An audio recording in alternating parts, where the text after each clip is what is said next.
Nous sommes de retour au plateau pour la suite de cette émission. Nous abordons notre deuxième sujet. Nous parlons à présent de l'Afrique francophone et plus précisément des élections présidentielles. On s'interroge, les parrainages sont-ils de véritables rouleaux d'étranglement comme le pensent certains partis politiques? Nous nous interrogeons au regard de certaines situations ou de la situation dans certains pays.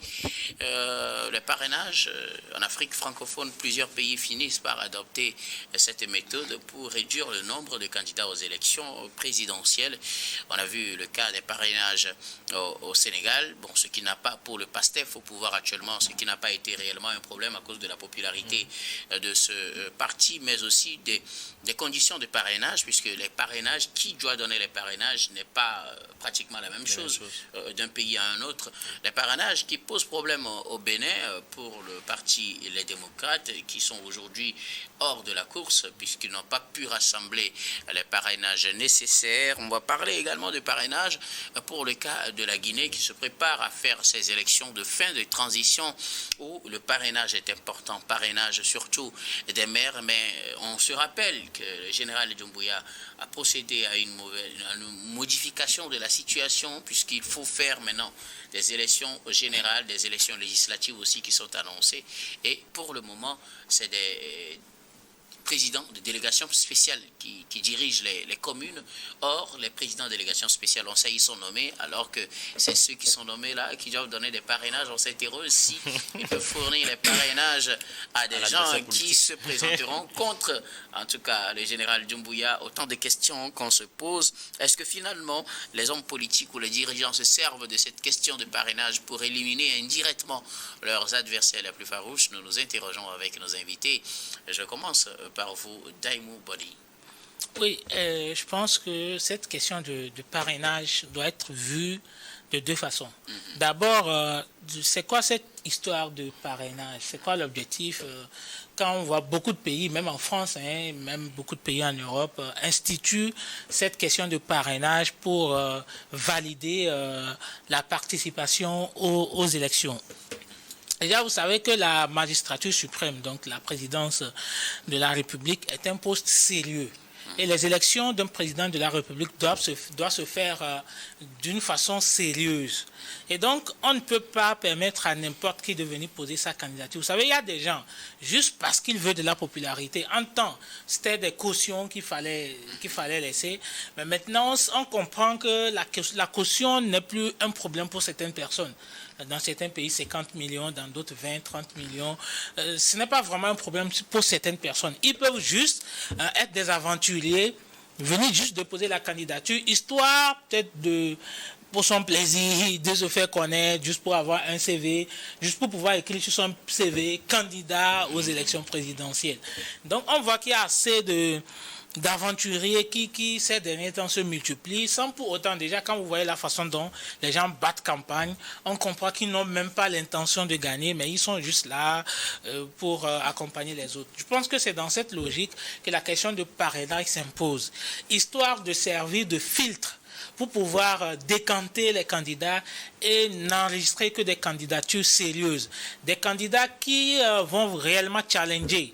Parce que l'objectif ici, c'est de challenger et donner la possibilité aux populations de choisir le meilleur profil pour diriger le pays. Mais quand il y a un mélange, quand il y a un melting pot, je pense que ça va d'abord disséquer les voix et empêcher vraiment que les populations puissent voir le meilleur profil, le profil ultime pour pouvoir accéder à la magistrature suprême et diriger le pays.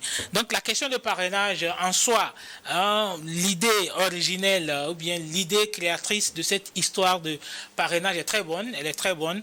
Et maintenant aujourd'hui c'est l'application, parce que c'est l'application qui s'ensuit derrière aujourd'hui, qui fait comprendre que c'est compliqué. Vous savez, aujourd'hui en France, le parrainage aurait pu empêcher certains présidents comme le président Macron, qui n'est pas issu forcément d'un parti ou d'une lignée politique traditionnelle, de pouvoir accéder aux élections. Mais en France, heureusement qu'ils ont été assez larges Mais quand on revient sur le continent africain, notamment en l'espace francophone, surtout dans certains pays où, comme le Bénin par exemple, où il est exigé que ce soit les élus et les maires qui donnent ce parrainage, ça devient compliqué.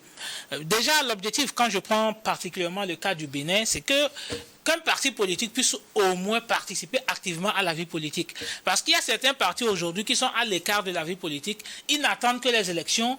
Et malheureusement, tous les citoyens ne votent pas que les idéaux. Il suffit de venir critiquer le pouvoir, venir attaquer et insulter celui qui est au pouvoir et on gagne en popularité. Donc, l'objectif de ces parrainages, c'est d'obliger tous les partis à participer activement à la vie politique. Donc, ce qui suppose que le parti est obligé d'aller aux élections locales, aux élections législatives, histoire d'avoir des élus pour pouvoir obtenir des parrainages suffisants pour pouvoir aller aux élections présidentielles. Bon, malheureusement, tout le monde connaît le problème qui est au Mali, je pense, et au Bénin. Je pense qu'il faut peut-être repenser les parrainages, oui, mais il faut repenser le système du parrainage. Quand on prend par exemple le cas du Sénégal, je pense qu'ils ont l'un des meilleurs systèmes de parrainage. Parce que là, ce sont le corps électoral qui octroie des parrainages. Et chez eux, c'est 0,8% du corps électoral. C'est-à-dire que s'il y a 1 million de votants, donc on fait 1 million fois 0,8, calcul mentalement, je pense que ça va donner 8 000 personnes. Donc il suffit d'obtenir 8 000 parrainages pour pouvoir, enfin, si tu as 1 million de votants, pour pouvoir participer aux élections. Je pense que c'est ça, grâce à la popularité. Parce que quand le pasteur venait, il n'avait pas suffisamment d'élus. Si on devait aller dans le contexte du Bénin, par exemple. Voilà, du Bénin, par exemple. Le pasteur Diomaye Faye, aujourd'hui, n'aurait pas pu être président. Mais eux, dans leur contexte, c'est le corps électoral, c'est les citoyens qui sont enregistrés sur les listes électorales, au moins pour s'assurer que tu as un minimum de personnes qui vont te voter.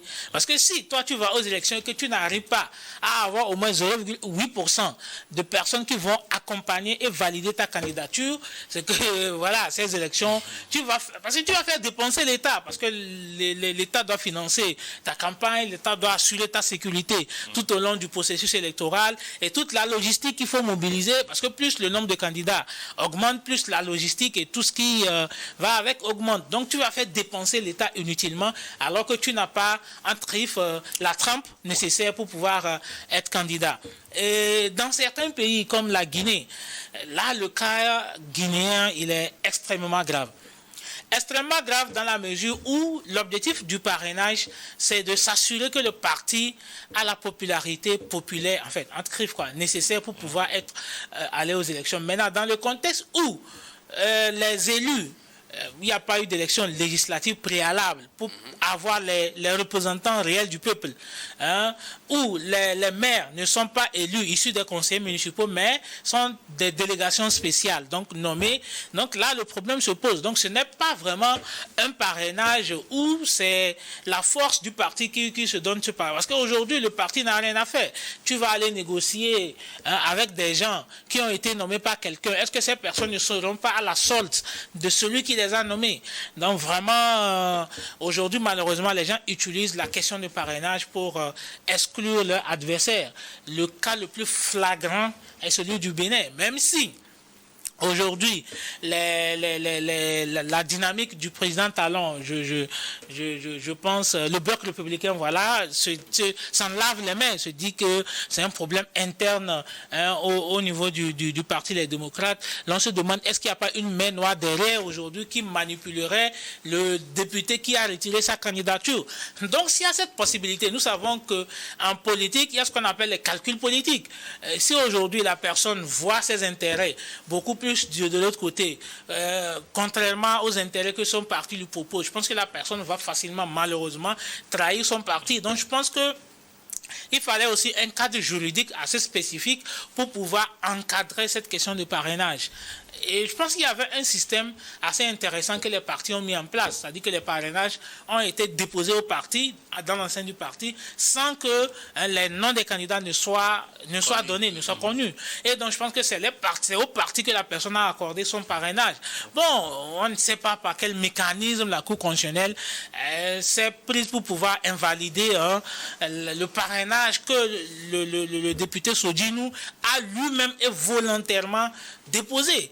Donc je pense que effectivement, bien que le concept de parrainage est un concept très bien, un concept qui va empêcher aux arrivistes d'arriver au pouvoir, parce qu'il y a aussi cette question, il y a des gens de mauvaise foi, des personnes mal intentionnées, qui peuvent venir manipuler les populations, participer aux élections, malheureusement les gagner et conduire le pays à la dérive. Donc cette question-là est une sécurité vraiment pour pouvoir protéger les pays de ces personnes-là, de ces arrivistes et de ces aventuriers. À la base, les parrainages sont donc une bonne chose. Une très bonne chose. Une très très très bonne chose. Maintenant, pourquoi certains estiment que c'est devenu un rouleau d'étranglement? Oui, mais malheureusement, en pratique, les faits nous montrent vraiment que c'est un rouleau d'étranglement. Comme je le disais, c'est-à-dire que le système de parrainage dans certains pays n'ont pas été bien pensés, ou du moins ont été pensés dans l'intérêt de celui qui a voté cette loi. Par contre, dans d'autres pays, à l'instar du Sénégal, je pense de la Côte d'Ivoire aussi, le système de parrainage a été très bien pensé, où ce sont les citoyens, ce sont les populations, donc le code électoral qui accorde ce parrainage. Je pense que c'est le système de parrainage idéal qu'il faut aujourd'hui pour les pays africains. Merci beaucoup à vous, Daïmou Bodi. Alors, Maouloulou Samson Amidja, les parrainages, ça devient finalement la mode ces dernières années dans les pays francophones d'Afrique, mais pour certains, ça devient aussi un blocage pour la liberté politique parce que certains partis politiques n'arrivent plus à avoir ces âmes-là pour pouvoir se présenter aux élections. Je prends par exemple le cas des démocrates au Bénin. Oui, exactement. D'abord, pour faire un peu d'histoire, c'est en 62 que le système de parrainage a vu le jour en France. Il est donc relativement arrivé un peu tard sous nos cieux ici. Et partout, si ce système est en vigueur, il est critiqué. Beaucoup le jugent antidémocratique parce qu'il empêche des gens qui auraient peut-être pu gagner les élections ou qui auraient peut-être pu apporter un plus à la population de pouvoir se présenter. En France, il faut avoir 500 élus, aussi bien des députés, des maires, tout ça, qui parrainent la candidature avant de se présenter aux élections présidentielles. Tout en n'oubliant pas qu'il faut d'abord faire la primaire au niveau de votre parti pour que votre parti vous porte. Ensuite, maintenant, avoir le parrainage. Mais comme c'est un pays où il y a des élections législatives et municipales régulièrement, si vous êtes un parti bien constitué ou si vous-même vous êtes un indépendant avec une certaine popularité, vous pouvez avoir ce parrainage-là et probablement vous lancer dans la course. Le problème en Afrique, c'est que, on en revient à ce que je dis souvent, la plupart des pays africains actuellement sont des anocraties. C'est-à-dire que les textes de loi sont là. Les institutions semblent aussi être résistantes. Mais derrière, il y a des mains noires qui manipulent tout pour leur propre avantage. Ce n'est pas donc un problème de test, mais c'est plutôt un problème de culture démocratique. Et la culture démocratique manque cruellement en Afrique. D'autres diront que c'est parce que nous n'avons pas la même conception du chef que les Occidentaux. Mais ça, c'est un débat philosophique. On ne va pas s'aventurer sur ce terrain-là pour le moment. Mais la réalité est que beaucoup de personnes, lorsqu'on prend par exemple le cas du Bénin, qui brûle actuellement l'actualité, nous avons, comme l'a dit mon co-débatteur, un député qui a volontairement déposé un parrainage au sein de son parti, et la Cour constitutionnelle, par une acrobatie juridique, a pu invalider ce dépôt-là. Nous avons aussi le cas de la Guinée, où les mairies ne sont plus actives, mais ont été remplacées par des chefs de délégation spéciale, et on impose aux futurs candidats de se faire parrainer par ces chefs de délégation spéciale avant d'être candidat. On peut donc facilement deviner que même si l'élection est pluraliste, Doumbouya ne va affronter que les candidats qu'il aura lui-même choisis, parce que les délégués qu'il a nommés ne vont pas aller parrainer une personne qui pourra venir lui porter de l'ombre. Mais ils ne sont pas obligés de tous parrainer le général Doumbouya. Exactement, c'est ce que je dis. Ils ne vont pas parrainer aussi un adversaire sérieux de leur patron, parce qu'ils ont été nommés. Lorsque vous avez un mandat électif, c'est bien, vous pouvez parler un peu plus de façon libre. Mais lorsqu'on vous a donné un mandat nominatif, vous êtes tenu de rendre compte à celui qui vous a nommé. Et dans ce cas, je vois mal les chefs de délégation spéciale actuellement nommés en Guinée. Je les vois mal aller parrainer Seloun Dalein Diallo, par exemple, pour venir porter de l'ombre à Doumbouya. Donc je pense qu'ils vont juste parrainer logiquement des adversaires politiques qu'il aura lui-même choisi pour valider sa réélection contestée. Tout cela nous amène à nous poser des questions. Et le système de parrainage, comme l'a dit mon co-débatteur, est un très bon système. C'est bien pensé, ça empêche et tout sortes de luberlus, tout sortes de farfelus de venir se présenter aux élections présidentielles. Mais lorsqu'il est lorsqu'il est exercé dans certains contextes spécifiques, ou lorsqu'on change parfois le cadre d'exercice de cette loi-là, ou de ce droit-là, à l'apport des élections pour pouvoir exclure certaines personnes, cela est tout à fait dommageable à mon avis. Alors, la question même reste une question de fond, même si le principe varie d'une situation à une autre. Dans la réalité, comment pourrait-on le faire? Puisque quand le principe est acquis, si à la base c'était une bonne chose, il est difficile aujourd'hui de l'enlever et de revenir peut-être au système antérieur qui permettait à chaque candidat, pourvu qu'il ait les moyens de payer sa caution, de présenter sa candidature. Aujourd'hui, comment faire pour que ce système de parrainage ne soit plus utilisé par les pouvoirs publics ou bien par les dirigeants pour empêcher certains de leurs concurrents à faire acte de candidature aux élections? Bon, moi je pense que cette question, il faut d'abord de la bonne foi. De la culture démocratique. Voilà, de la culture démocratique. Mais aussi, moi, je conseillerais à ces pays de copier le système togolais. Vous savez, le Togo a trouvé la meilleure façon de faire le parrainage. C'est-à-dire qu'à travers notre nouvelle République aujourd'hui, en fait, c'est la même chose. Empêcher les arrivistes, les partis politiques qui n'ont pas fait le maillage de l'étendue du territoire d'arriver au pouvoir. Et donc, il faut un parti politique bien organisé qui occupe tout le territoire, qui est bien représenté. Donc, c'est lorsque ton parti est très bien représenté que tu arrives au pouvoir.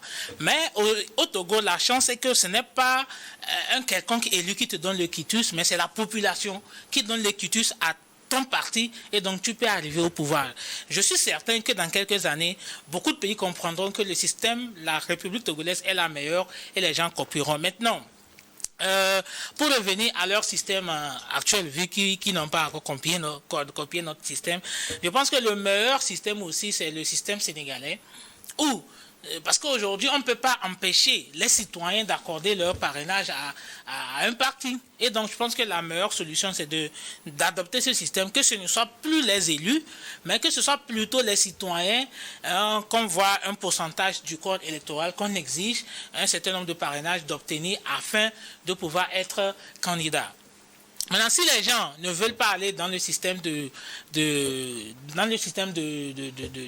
citoyens, je pense qu'on va fixer un certain nombre d'élus qu'il faut, mais que ce ne soit pas les élus qui apportent les parrainages, mais que ce soit systématique. Qu'on dise par exemple que pour pouvoir aller aux élections, je donne juste des chiffres, qu'il faut par exemple avoir 50 élus. Et donc après les élections législatives locales et tout ce qui va avec, lorsque vous avez systématiquement 50 élus, votre parti est apte à aller aux élections présidentielles. On n'a plus besoin que les gens apportent leur parrainage ou que les gens retraitent leur parrainage. Ça va éviter beaucoup de choses. Parce que ici, l'idée, c'est de s'assurer de la force du parti. Étant donné que le parti a le nombre d'élus, automatiquement, le parti peut être apte à aller aux élections. Donc, ce qu'on pouvait faire, c'est que lorsqu'un parti, par exemple, a un certain nombre d'élus, ils vont obtenir un quitus.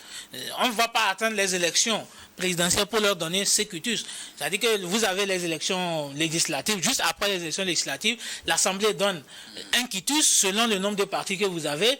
Après les élections législatives locales, on donne un quitus selon le nombre d'élus locaux que vous avez. Et donc, vous associez les deux. Si vous avez le nombre requis, vous allez aux élections. Donc, vous n'avez plus besoin d'attendre quelqu'un ou la veille des élections pour assister à des manipulations ou à des jeux de choses. Peut-être que les gens ont pensé, quand mettant le cas du Bénin par exemple, une clause pour interdire aux élus d'accorder, de n'accorder leur parrainage qu'à l'interne de leur parti. Vous savez qu'il y a un souci quand vous prenez cette loi. La loi, les gens l'interprètent mal. Parce que la loi, au niveau du Bénin, où on dit que le candidat ne peut accorder son parrainage uniquement qu'au parti pour lequel il est élu.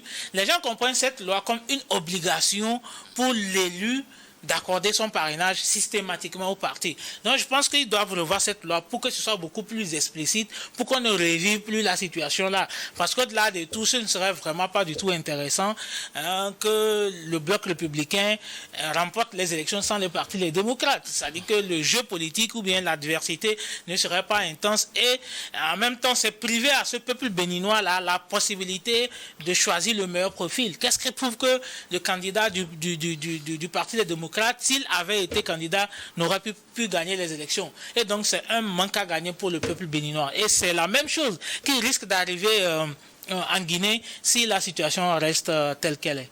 Oui, alors, Samson, selon vous, quel mécanisme faut-il mettre en place pour être sûr que les gens ne profitent pas de cette disposition de parrainage pour bloquer leurs adversaires politiques afin qu'ils ne se présentent pas? Daimou pense que le système togolais maintenant tel qu'il est serait la meilleure option, mais vous, qu'est-ce que vous en dites? Bon, d'abord, j'aimerais apporter une précision. Je pense que sur le nouveau système togolais, beaucoup de choses sont dit et beaucoup de présents comme un remède miracle au problème d'instabilité en Afrique. Je suis sceptique à cet effet parce que ce n'est pas une innovation. L'Éthiopie pratique ce système-là bien avant nous, mais ça n'a pas empêché en 2005 mais les ennemis de se faire élire dans le sang. Il y avait des arrestations massives. À l'époque, toutes les caméras étaient tournées vers le Togo. Donc c'est une crise sur laquelle il y a eu peu d'enquêtes, peu de projecteurs, mais ça a été vraiment horrible. Je pense que la prisonnière politique est sortie finalement en 2014. C'était un peu ça. Donc, ce n'est pas un test de loi, ce n'est pas une constitution. C'est les clivages sociaux, les clivages ethniques, le manque de justice sociale, c'est ça qui alimente l'instabilité. Et ça, malheureusement, que ce soit un système présidentiel ou un système parlementaire, c'est plus la bonne foi de ceux qui sont derrière leur culture démocratique qui est en jeu et non le test en soi. Et en plus de ça, il est rare en Afrique de voir un parti qui n'est pas déjà été au pouvoir avoir les moyens de faire un maillage territorial complet. Parce que pour faire un maillage territorial complet, ce n'est pas une question d'idéal, c'est une question de moyens et de gros moyens. Et la façon dont la politique est financée sous nos cieux empêche ces partis-là d'avoir ces moyens-là. Maintenant, je pense par rapport à cette question de parrainage, il n'y a pas de solution à 100% efficace. On peut décider que ce soit les populations qui accordent directement le parrainage aux candidats, mais dans ce cas, ça n'empêche pas les populistes de venir au pouvoir. Ça les arrange même. Parce que lorsqu'on est un populiste, on peut facilement obtenir le parrainage de la population en disant ce qu'ils veulent. Il y a des discours très simples. Vous pouvez être n'importe quel farfelu. Vous commencez par les prononcer. Les gens vont vous suivre. Et lorsqu'on va de l'autre côté et lorsqu'on oblige les élus à donner leur voix au parti, est-ce que cela veut dire que lorsque je suis élu sur une étiquette, je ne pourrais pas changer de veste à un moment donné? Parce que je suis élu par un parti a quand même porté ma candidature, mais une fois élu, je deviens le maire ou bien le député du peuple. Et à ce titre-là, je ne suis plus tenu d'une loyauté à 100% envers le parti, mais plutôt envers le peuple qui m'a fait élire. Donc sur ce point, il n'y a pas. La solution la moins mauvaise, c'est celle qui consiste à permettre aux populations directement d'apporter le parrainage à la population, mais il n'y a pas de solution miracle. Je pense que c'est un peu ça aussi, la démocratie n'est pas un système parfait, et tant qu'il n'y aura pas la bonne foi et une bonne culture démocratique derrière, on en serait là.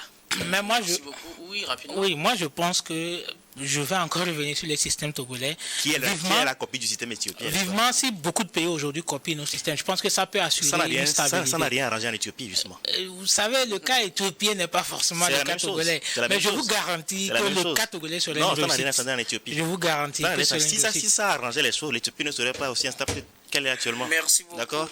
À vous tous pour vos contributions. Nous allons marquer la pause pour le journal, puis on reviendra tout à l'heure pour la suite de cette émission.